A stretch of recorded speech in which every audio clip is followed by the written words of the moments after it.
Students, myself Bimal Kumar Singh, and today I will teach you about electric circuit. So what is electric circuit? हम आपको electric circuit के बारे में बताएंगे और डिफिनीशन भी बताएंगे। उसके साथ साथ बताएंगे कि इलेक्ट्रिक सर्किट में कौन कौन से कंपोनेंट यूज हुए हैं और यूज होते हैं और जिससे हमारा इलेक्ट्रिक सर्किट में करंट आसानी से फ्लो हो सके। तो डिफिनीशन से स्टार्ट करते हैं स्टूडेंट्स। क्या होता है इलेक्ट्रिक सर्किट? ये एक क्लोज पाथ होता है जिसमें चार्जेस बहुत आसानी से पास कर सकते हैं। जैसे आपको हम एक सर्किट से बता रहे हैं।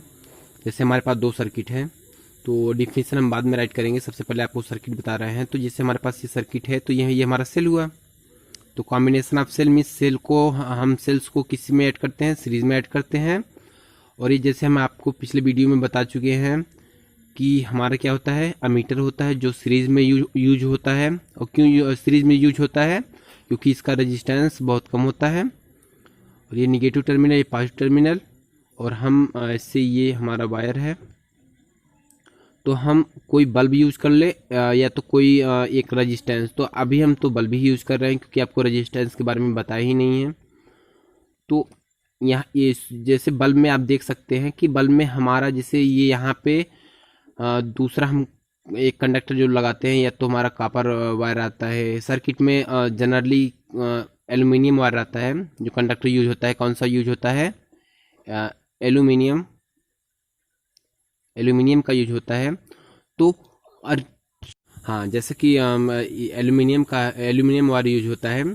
तो जैसे हमारा बल्ब में जो मटेरियल यूज होता है, जो कंडक्टर यूज होता है, उसको टंगस्टन बोलते हैं। टंगस्टन मीन्स होता है फिलामेंट। क्या होता है? जो हमारा फिलामेंट अंदर होता है। जैसे हमारा ये बल्ब हुआ ऐसे। तो इसके अंदर आप देखे होंगे कि ऐसे ऐसे वायर जो रहता है, ये टंगस्टन का रहता है। मीन्स इस एल्यूमिनियम मटेरियल का ना होकर कि किस मटेरियल का रहता है? टंगस्टन का। तो ये हम एक हिसाब से कह सकते हैं रेजिस्टेंस। मीन्स इसमें जो चार्जेस का फ्लो होगा उतने आसानी से नहीं होगा जितना आसानी से किसमें होता है? एल्युमिनियम में होता है। तो स्टूडेंट्स, ये हम एक सर्किट बनाए हैं। ये हमारा सर्किट देखिए, यहाँ से हम बता सकते हैं कि ये हमारा भी क्लोज सर्किट नहीं है। और दूसरा जो सर्किट हम बना रहे हैं उसको हम ये ओपन सर्किट है, तो ये हम क्लोज कर दे रहे हैं। ये क्लोज सर्किट बना रहे हैं। तो यहाँ पे हमारा एमीटर हुआ, ये हम की लगा दिए। और की को अब देखिए यहाँ पर डैश करने का मतलब है कि ये हम क्लोज कर दिए। क्लोज करने का मतलब है कि अब ये कैसे है? ऑन है। और ऑन कंडीशन में हमारे सर्किट के अंदर करंट फ्लो होते हैं। जैसे आप होम अप्लायंसेस में जानते हैं कि जैसे हम स्विच को ऑन करते हैं, स्विच को ऑन करने का मतलब स्विच है, ऑन करते हैं तो करंट का सप्लाई पूरे होम घरों में होने लगता है। और जब ये ऑफ है, ऑफ का मतलब है कि ओपन सर्किट। और ये क्या है? Closed circuit. ठीक है, तो ये हमारा हुआ। तो अब हम ये इलेक्ट्रिक सर्किट ऐसा है कि हम अब इसको डिफिनेशन से आपको समझा रहे हैं कि एक continuous and close path in which an electric charges, या तो तुम कह सकते हो an electric current easily pass through them is known as electric circuit. तो हम आपको डिफिनेशन लिख रहे हैं। A continuous and closed path in which electric charges कह सकते हैं आप, या तो कह सकते हैं कि इलेक्ट्रिक करंट। तो electric charges passes through them। तो स्टूडेंट्स, जैसे ये हुआ ए continuous and close path in which electric charges passes through them, तो वो क्या होता है? Electric circuit called electric circuit, CIRCUIT। तो स्टूडेंट्स, आप जैसे जान गए कि इलेक्ट्रिक सर्किट क्या होता है, हम आपको फिगर समझा दिए हैं। अब इसका डिफिनेशन भी हो गया है कि continuous and close path in which electric charges, या तो करंट, जो इलेक्ट्रिक करंट होता है क्या होता है उसमें आसानी से पास कर जाता है, तो क्या होता है वो इलेक्ट्रिक सर्किट होता है। तो इलेक्ट्रिक सर्किट देखिए इस कंडीशन में ओपन स्विच ओपन रहेगा, तो इसमें ये देखिए अब ये क्लोज पाथ नहीं है, क्योंकि यहाँ पे पाथ का ब्रेक हुआ है और यहाँ पे पाथ का ब्रेक नहीं हुआ है। तो इसको हम क्या किए, स्विच ऑन किए हैं, तो कंडक्टिंग वायर इसमें कनेक्ट हो गया है। तो ये हमारे सर्किट के लिए, जो इलेक्ट्रिक सर्किट के लिए है, ये सही है, मीन्स डिफिनेशन से ये राइट है। इसलिए इसमें पूरे सर्किट में, पूरे परिपथ में, सर्किट का मतलब होता है परिपथ, पूरे सर्किट में करंट का आसानी से, चार्जेस का आसानी से पास होगा, या तो करंट का आसानी से पास करेगा और इससे हमें इलेक्ट्रिसिटी मिलती रहती है। और तब तक मिलती रहती है जब तक इसके अंदर एक जो ऊर्जा रहती है, कौन सी एनर्जी रहती है, केमिकल एनर्जी रहती है, जब तक कि इसके अंदर क्या ना हो जाए, खत्म ना हो जाए। तो आपको बताने हैं and it's components, means electric circuit and it's component. तो ये इसका कंपोनेंट्स क्या है, तो इलेक्ट्रिक सर्किट का कंपोनेंट आपको बताएंगे कि इलेक्ट्रिक सर्किट में कौन कौन सा कंपोनेंट यूज होता है। तो इलेक्ट्रिक सर्किट, तो स्टूडेंट्स अब आपको बताएंगे component used in electric circuit, circuit में हमारे कौन कौन से कंपोनेंट यूज होते हैं। तो जैसे हमारा ये हुआ, ये हमारा हुआ, जैसे ये है कि एक वायर है, इसको बोलते हैं वायर, मीन्स जो कंडक्टर यूज होता है सर्किट में, पूरे सर्किट में जो कंडक्टर यूज होता है उसको वायर बोलते हैं। और एक वायर ही है, जब जैसे हम कोई वायर ले आके यहाँ पे ऐसे मिलाएं और यहाँ पे इस तरह से रहे सिंबल, तो इसको बोलते हैं जॉइंट वायर।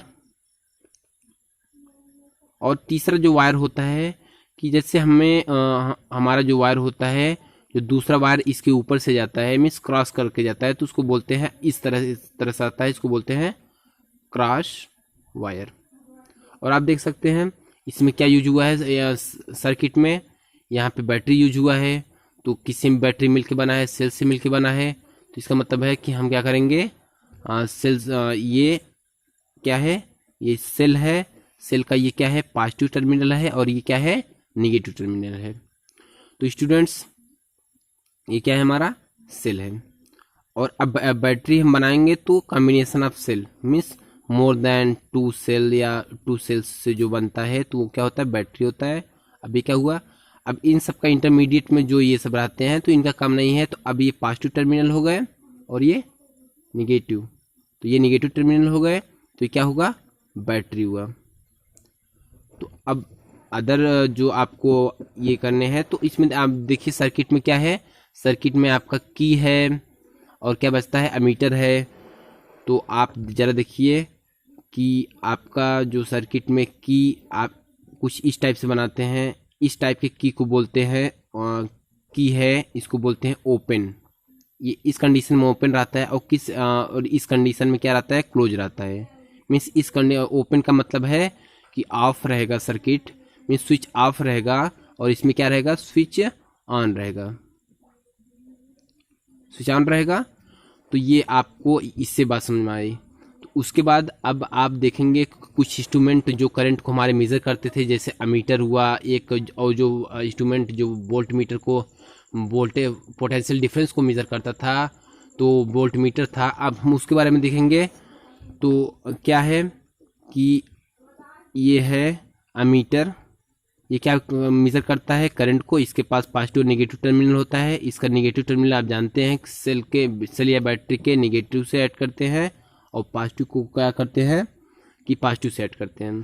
तो ये अमीटर का हुआ, ये हमारा अमीटर हुआ, ये कंपोनेंट है किसका, इलेक्ट्रिक सर्किट का। तो इसी से हमारा जो सर्किट होता है वो कंप्लीट होता है। और जो उसके बाद है वो वोल्ट मीटर है। वोल्ट मीटर का काम क्या होता है कि किसी भी दो सर्किट में किसी भी 2 पॉइंट्स के बीच में क्या ये मेजर करता है, 2 पॉइंट्स के बीच में ये पोटेंशियल डिफरेंस मेजर करता है। तो इसके पास भी टर्मिनल होता है। और ये कैसे लगता है, ये सर्किट में सीरीज से लगता है, और ये सर्किट में कैसे लगता है, पैरेलल में लगता है। ये हो गई। अब जो एक नया सब्सटेंस है वो आपको बताएंगे, लेकिन उसका डिफिनेशन अभी तो आपको नहीं बताए हैं।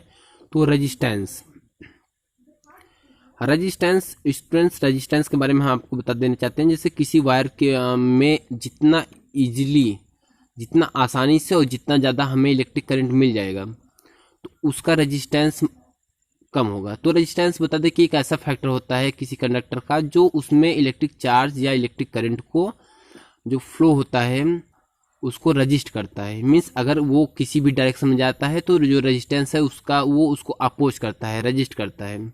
तो आप जैसे फ्रिक्शन समझ रहे हैं, फ्रिक्शन पे जैसे ग्राउंड हम कोई बाल ऐसे करते हैं तो फ्रिक्शन बाल की मोशन के अपोजिट डायरेक्शन में क्या करता है, फोर्स करता है। एकदम सेम ऐसे ही हमारा रेजिस्टेंस करता है। तो जैसे चार्जेस क्या होते हैं, जैसे चार्जेस यहाँ सर्किट में निगेटिव प्लेट से ऐसे पॉजिटिव की तरफ ऐसे बढ़ते हैं, इस तरफ बढ़ते हैं।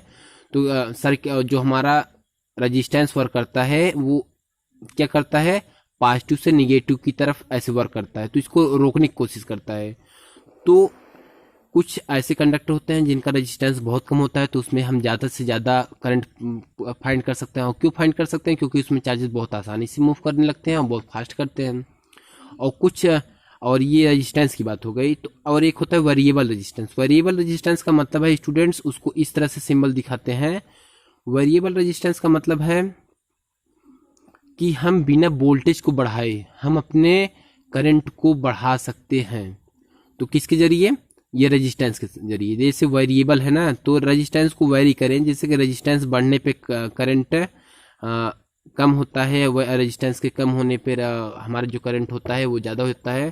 तो ऐसे बोलते हैं variable resistance. Variable resistance means हम बिना ही जो हमारे यहाँ पे जो वोल्टेज का सप्लाई है, बिना ही सप्लाई को चेंज किए, जैसे जनरली 220 का 220 का वोल्ट का सप्लाई हमारे यहाँ होता है होम, हमारे घरों में। तो बिना ही वोल्ट का सप्लाई चेंज किए हम करंट को ज़्यादा या कम कर सकते हैं, किसकी हेल्प से, वेरिएबल रेजिस्टेंस के। स्टूडेंट जब आप हायर क्लास में जाएंगे तो आप वेरिएबल रेजिस्टेंस को देखेंगे। वैसे भी आप सर्च भी कर सकते हैं, गूगल भी कर सकते हैं कि वेरिएबल रेजिस्टेंस का शेप कैसे होता है और रेजिस्टेंस का कैसे होता है। वैसे रेजिस्टेंस का शेप हम ऐसे दिखाते हैं आपके इसी स्टैंडर्ड 10th में, लेकिन कुछ ऐसे हैं कि जो इस तरीके से बनता है, उसको आप देख लीजिएगा। रेजिस्टेंस आप देख लीजिए, कोडिंग रेजिस्टेंस होता है, कलर कोडिंग रेजिस्टेंस होता है, आप गूगल करके देख लीजिएगा। तो स्टूडेंट्स हम आपको आज इलेक्ट्रिक सर्किट और इसके कंपोनेंट्स के बारे में बताएं, और जो नेक्स्ट बताएंगे, जो हम आपको नेक्स्ट बताएंगे वो बताएंगे कि क्या होता है। और एक और इंस्ट्रूमेंट होता है स्टूडेंट्स, वो होता है वो गैल्वानोमीटर। हम आपको पहले भी वीडियो में बता चुके हैं गैल्वानोमीटर क्या होता है। गैल्वानोमीटर होता है कि एक ऐसा ये भी करंट को मेज़र करता है, लेकिन कब करता है, जब हमारा मैग्नेटिक फील्ड अप्लाई प्रेजेंट हो, मैग्नेटिक फील्ड प्रेजेंट हो, तब हम गैल्वानोमीटर का यूज़ करते हैं, प्रेजेंट हो। ठीक है, तब हम किसका यूज़ करते हैं, गैल्वानोमीटर का यूज़ करते हैं। तो हम इस वीडियो में आपको क्या बताएं कि इलेक्ट्रिक सर्किट और उसके कंपोनेंट्स के बारे में बताएं, और नेक्स्ट वीडियो में हम आपको बताएंगे ओम्स लॉ के बारे में बताएंगे। ठीक है, और ये आप एक बार देख लीजिए फिर से कि स्टूडेंट्स इलेक्ट्रिक सर्किट के बारे में हम आपको कुछ डिटेल्स बताए सर्किट से संबंधित, उसके बाद उसके कंपोनेंट्स के बारे में बताए, उसके बाद गैल्वानोमीटर बताए, इस तरीके से कंपोनेंट्स को बताए। तो अब नेक्स्ट वीडियो में आपको हम नेक्स्ट टॉपिक बताएंगे।